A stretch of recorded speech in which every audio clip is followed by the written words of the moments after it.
ሰላም ጤና ይስጥልን ውድ የፕሮግራማችን ተከታታዮች ያላችሁት አጀብ የዩቲዩብ ቻናላችን ላይ ነው። በዛሬው ዝግጅታችን በደረሰበት የመኪና አደጋ ምክንያት ላለፉት 20 ዓመታት ኮማ ውስጥ ስለነበረው የሳውዲ ልዑላን ቤተሰብ አባል ስለሆነ ወጣት እናስቃኛችኋለን። ይህንን ያህል ዓመት ኮማ ውስጥ ካሳለፈ በኋላ የልዑሉ መጨረሻ ምን ነበር? ቪዲዮውን እስከ መጨረሻው ድረስ ተከታተሉት ዘንድ የአክብሮት ግብዣችን ነው።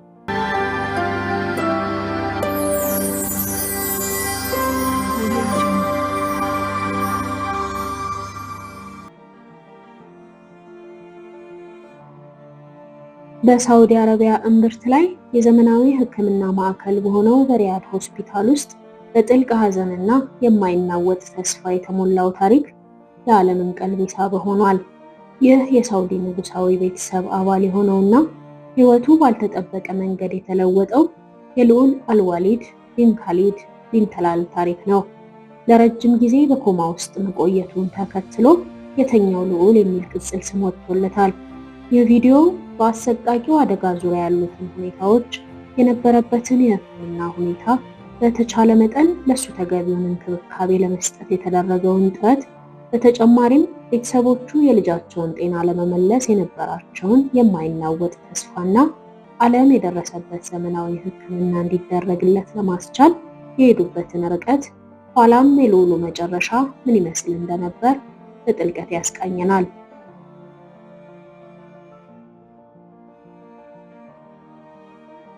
ለሁለት አስርት ዓመታት ህልውናው በሞትና በህይወት መካከል ሆኖ የእድሜውን አብዛኛውን ክፍል ኮማ ውስጥ ቆይቷል። በደረሰበት የመኪና አደጋ ምክንያት በሚያሳዝን ሁኔታ ህይወቱ ቆመ።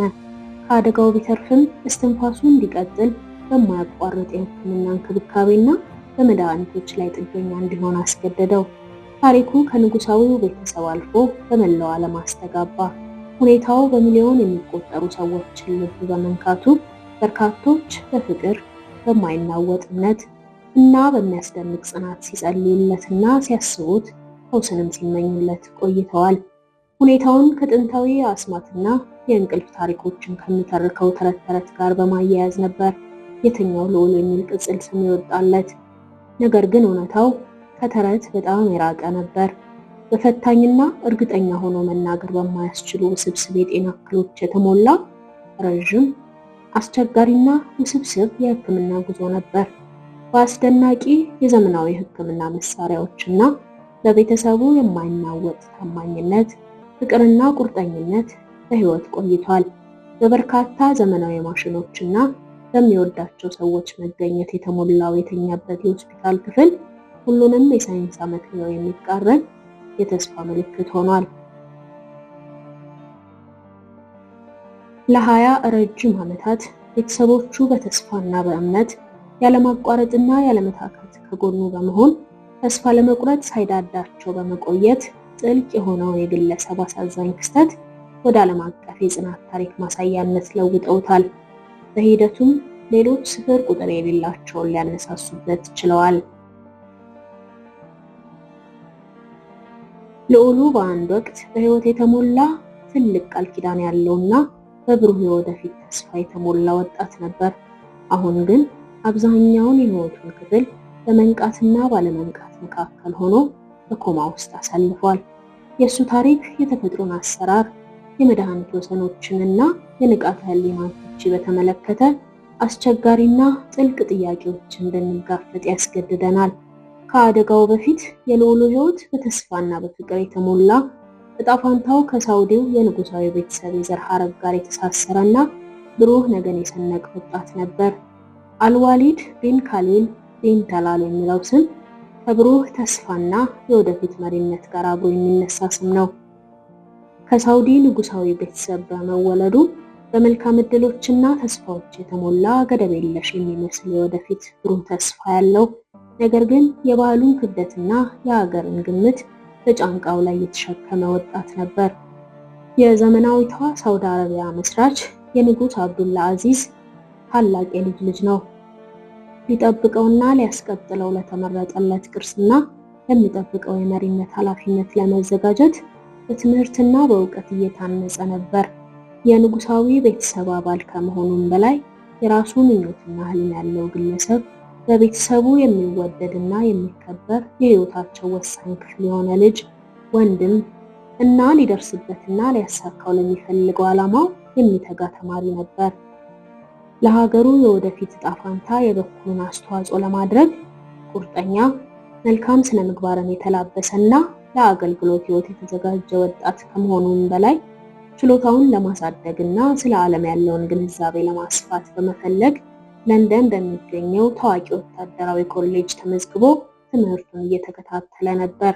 የቅርብ ጓደኞቹና ቤተሰቦቹ የነቃ ስብዕና፣ ነገሮችን ለማወቅ ገደብ የለሽ ጉጉት ያለው፣ ጠንካራ፣ ጨዋ፣ ተወዳጅ፣ የእውቀት ጥማቱን ለማርካት የሚታትር ወጣት መሆኑን ይናገራሉ።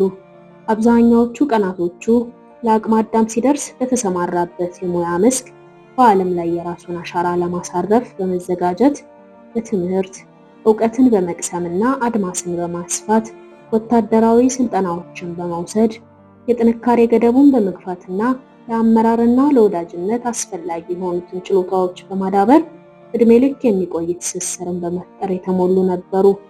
በዚያን ጊዜ በጉልበትና በዓላማ በተሞላው ንቁ ወጣትና አሁን ባለው ጸጥታ መካከል ያለው ንጽጽር የጨለመ፣ በስቃይ የተሞላና የህይወትን ደካማነት ማሳያ ሆነ። የእሱ ታሪክ ማንኛውም ሰው ስልጣኑ፣ ዓለም ላይ ያለው ቦታና ተቀባይነት ወይም የመጣበት ቤተሰብም ሆነ የዘር ሐረግ ምንም ይሁን ምን ሁሉንም ሰው የሚያስተሳስር የተጋላጭነት ተፈጥሮ መኖሩንና መጥፎ ነገር በየትኛውም ጊዜ በማንኛውም ሰው ላይ ሊከሰት እንደሚችል ጥሩ ማሳያ ነው። በ2005 ለትምህርት ለንደን በሄደበት ወቅት የልዑል አልዋሊድ ህይወት እስከ ወዲያኛው ተቀየረ። የደረሰበት ከባድ የመኪና አደጋ አሰቃቂ የአንጎል ጉዳትና ከፍተኛ የአንጎል ደም መፍሰስን አስከተለ። የሕክምና ዝርዝሮቹ ሚስጥራዊ ቢደረጉም ውጤቱ ግን እጅግ አስከፊ ነበር። በማይነቃበት ጥልቅ ኮማ ውስጥ ወደቀ። የሕክምና ቡድኖች ህይወቱን ለማዳን ቢታገሉም ጉዳቱ ግን ቀላል የሚባል አልነበረም። የመተንፈሻ ማሽኖች ተገጥመውለታል። በደም ስሩ በኩል በተገጠሙ ቱቦዎች አማካኝነት ይመገባል። ሰውነቱ ሙሉ በሙሉ በቴክኖሎጂ ላይ ጥገኛ ሆነ። አደጋው በድሮና አሁን ህይወቱ ላይ የተለያየ መስመርን አሰመረ። ህልሙንና ምኞቱን በአንድ አፍታ አቋርጦ ንቁ የነበረውን ተማሪ ነገው በእንጥልጥል የተያዘ ጽኑ ህመምተኛ ያደረገው። በአንድ ወቅት የበርካታ እድሎች መገኛ የነበረችው ለንደን አሁን የሚገኝበትን ሁኔታ የበየነው አሳዛኝ ክስተት መነሻ ሆነች። ለ20 ዓመታት ልዑል አልዋሊድ ከእንቅልፍ የበለጠ ውስብስብ በሆነ በመንቃትና ባለመንቃት መሃል በሚገኝ በሕክምና አገላለጽ ቬጂቴቲቭ ስቴት በሚባል ሁኔታ ውስጥ ቆይቷል። የተለያዩ ድጋፍ ሰጪ ሕክምናዎች እየተደረጉለት ለመተንፈስ በአየር ማናፈሻ፣ ለስነ ምግብና ለቋሚ የሕክምና እንክብካቤ በደም ስር በተተከሉ መስመሮች እየታገዘ በህይወት እንዲቆይ ተደርጓል። በተኛበት ክፍል ውስጥ ያለው ካሜራ አልፎ አልፎ ጣቱን ወይም ጭንቅላቱን ሲያንቀሳቅስ ያሳየ ሲሆን ይህም ተስፋን ፈጥሮ ነበር። ነገር ግን እነዚህ ምናልባት ደመነፍሳዊ ምላሾች ሊሆኑ እንደሚችሉ ባለሙያዎች ይናገራሉ። በሪያድ ከተማ በኪንግ አብዱላ አዚዝ የሕክምና ማዕከል ውስጥ የሚደረግለት እንክብካቤ ራሱን የቻለ ቡድንና ልዩ መሳሪያዎችን ይፈልጋል። ምንም እንኳን ጥሩ እንክብካቤ ቢደረግለትም መሰረታዊ ሁኔታውን ሳይለውጠውና ወደ ንቃተ ህሊናው አሊያም የመግባባት ችሎታው መመለስ ሳይችለው ቆይቷል። ቤተሰቦቹ በየዓመቱ የልደቱን ቀን በመሰባሰብና ስጦታ በመስጠት መልካም ምኞቶችን በመግለጽ ያከብሩለታል። እሱ ግን ኮማ ውስጥ ከገባበት ቅጽበት አንስቶ በርካታ የልደት ቀኖቹን አያውቃቸውም። የእሱ ጉዞ የዘመናዊውን መድኃኒት ኃይልና ወሰን ያሳያል። ቴክኖሎጂ ሰውነትን ሊደግፍ ቢችልም በጣም የተጎዳ አእምሮን ወደ ነበረበት መመለስ እንደማይችል ያስረዳል። ህይወቱ በጸጥታና በማያቋርጥ እንቅልፍ ተሞልቷል። የዚህ ታሪክ አስኳል የአባቱ ልዑል ካሊድ ቢን ተላል የማይናወጥ ፍቅር ነው። ከጅምሩ ልዑል ካሊድ በእምነትና በአባትነት ፍቅር ተመርተው ተስፋ ለመቁረጥ ፈቃደኛ አልነበሩም። ምንም እንኳን አስከፊ የሕክምና ትንበያዎች ቢኖሩም ጣፋንታን የሚወስነው ፈጣሪ ብቻ እንደሆነ በማመን ልጁን በህይወት ድጋፍ ለማቆየት መርጧል።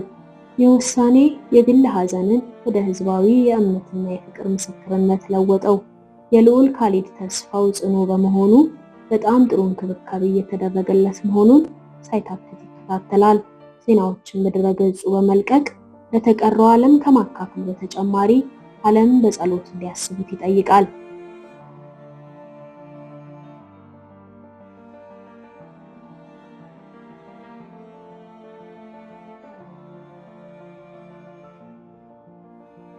የእሱ ግልጽነት ብዙዎች በጥልቅ የሰብአዊነት ደረጃ ከታሪካቸው ጋር እንዲቆራኙ አስችሏቸዋል።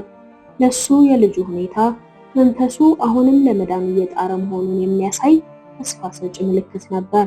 የአባቱ ድርጊት በየትኛውም ሚዛን ቢመዘን የጽኑ ተስፋና የጥልቅ ፍቅር ምሳሌ ነው።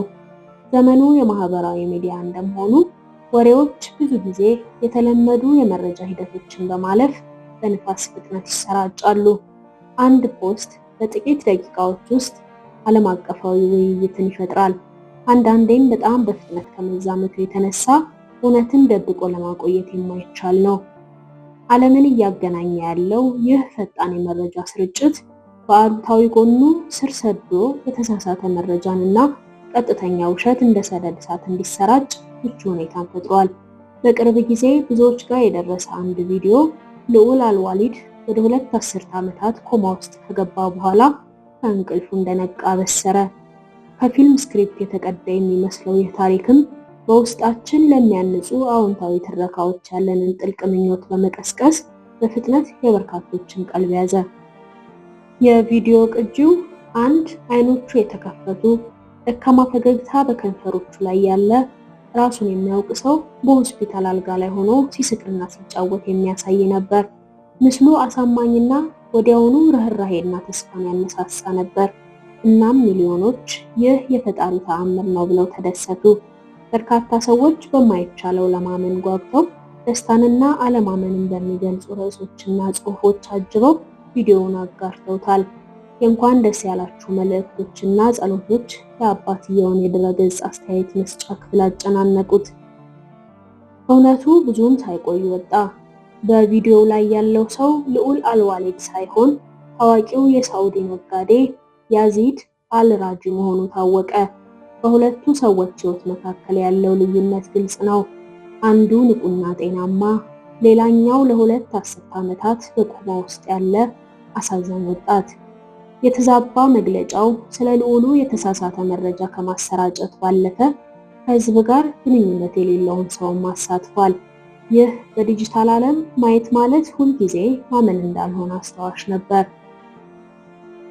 ክስተቱ ትርክትን እንዴት በቀላሉ መፍጠርና ማጋራት እንደሚቻል የሚያሳይ ሲሆን ይህም ግራ መጋባትንና የውሸት ተስፋን ፈጥሯል።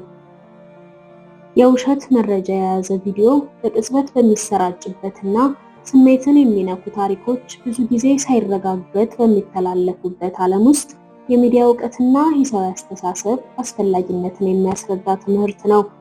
የተለቀቀን ማንኛውንም ቪዲዮም ሆነ ጽሑፍ ከማመንና መልሶ ከማጋራት በፊት የታወቁ የዜና ድርጅቶችና ይፋዊ መግለጫዎች ሪፖርቶችን በመመልከት እውነታውን ማረጋገጥ የሁሉም ሰው ኃላፊነት ነው። ከሳውዲ ንጉሳዊ ቤተሰብ የተረጋገጠ ነገር አለመኖሩ ገኖ የወጣው ታሪክ ውሸት መሆኑን የሚያሳይ ግልጽ ምልክት ነበር።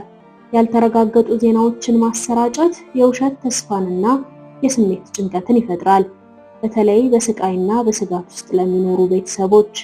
ይህ ታሪክ በዲጂታል ዘመን ላለን ሰዎች ምንጮችን እንድንጠይቅና ማረጋገጫ እንድንፈልግ ያሳስበናል። የተኛው ልዑል ታሪክ ብርቱ እውነት ነው። ምንም ማስዋብ አያስፈልገውም። እውነትን ማክበር የሚጀምረው በትክክልና በኃላፊነት ስሜት በማካፈል ነው።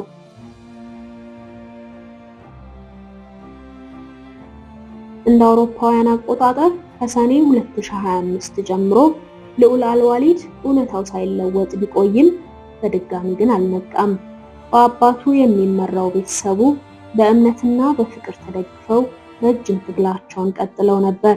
ልደቱን ያከብራሉ፣ ታሪኩን ያካፍላሉ፣ እናም ተስፋ በብዙዎች ልብ ውስጥ እንዲኖር ያደርጋሉ። ጉዟቸው በጥንካሬ ፈተናን በጽናት በመቋቋምና በማያወላውል ታማኝነት ይገለጻል። የልዑሉ ታሪክ በመድኃኒት ወሰን ስላልተቋረጠ ሕይወትና የአባት ዘላቂ ተስፋ ሕያው ምስክር ከመሆኑ በተጨማሪ የእውነትን አስፈላጊነትም ያስታውሰናል። ስሜት ቀስቃሽ አርዕስተ ዜናዎች በተሞሉበት ዓለም ውስጥ ፍቅርና መተሳሰብ ቀጣይነት ያለው እንጂ የተረት አይነት ፍጻሜ ያለው አይደለም። አልዋሊድ ገና 15 ዓመቱ ነበር። ገና እየጀመረ የነበረው ህይወቱ ለ20 ዓመታት ቆመ። ያደገው በሕክምና ክትትል ስር በሚገኝ የሆስፒታል ክፍል ውስጥ ነበር። በቅርቡ የተከበረው የ36ኛ ዓመት ልደቱ ልክ እንዳለፉት 20 ዓመታት ጸጥ ያለ ነበር። ቤተሰቦቹና የቅርብ ዘመዶቹ ብቻ በተገኙበት የሆስፒታሉን ክፍል አስጊጠው አከበሩለት። ይህ የመጨረሻ ልደቱ እንደሚሆን ግን ማናቸውም አላሰቡም። ሁሌም ዶክተሮች የአልዋሊድ ጉዳይ ልዩ እንደሆነ ይናገሩ ነበር። በጣም ጥቂት ሰዎች እንደዚህ ባለው የአንጎል ጉዳት ምክንያት ኮማ ውስጥ ቢቆዩም፣ ነገር ግን አብዛኛዎቹ በሽተኞች በሳምንታት አሊያም በወራት ውስጥ ያልፋሉ። አልዋሊድ ግን ሰውነቱ ለ2 አስርት ዓመታት ያህል ለመኖር እየታገለ ነበር። ብዙውን ጊዜ በእንደዚህ ያሉ አጋጣሚዎች ወቅት የክብደት መቀነስ፣ የአካል ክፍሎች መድከም፣ ኢንፌክሽኖች፣ በመጨረሻም ልብ በቀላሉ መምታት ማቆም የመሳሰሉ ስብስብ ነገሮች መፈጠር ይጀምራሉ። በአልዋሊድ ላይ የሆነውም ይኸው ነው። ከ20 ዓመታት በኋላ ድንገት ልቡ መምታት አቆመ። ያዘኑት አባቱ የአላህን ፈቃድ በመቀበልና በጥልቅ ሐዘን ውስጥ ሆነን የምንወደውን ልጃችንን ቀብረናል በማለት ከቁርአን አንቀጾች በመጥቀስ ይህንን ዜና በግል ኢንተርኔት ገጻቸው ላይ አካፍለዋል። ዛሬ ጥሎን የሄደውን አላህ ይዘንለት ሲሉ ለወጣቱ በዚህ ሁሉ ዓመት ጸሎት ያደረጉለትን ሁሉ አመስግነዋል። ተኝቶ የነበረው የልዑሉ ዜና እረፍት በመላው ዓለም ተሰራጭቶ የሐዘን ማዕበልን ፈጥሯል። ላለፉት 20 ዓመታት ተኝቶ የነበረው የልዑሉ ዜና እረፍት በመላው ዓለም ተሰራጭቶ የሐዘን ማዕበልን ፈጥሯል። ታሪኩ ህይወት ምን ያህል ደካማና ያልተጠበቀ ሊሆን እንደሚችል የሚያስታውስ ነው። ምንም አይነት የሀብት ደረጃ ላይ የሚሆን በማንም ሰው ላይ ሊደርስ ይችላል። ነገር ግን ዋናው ነገር እንደ ቤተሰብ ሁሉ በእምነት በፍቅርና በተስፋ ስቃይን እንዴት እንደምናልፍ መረዳትና መበርታት ነው።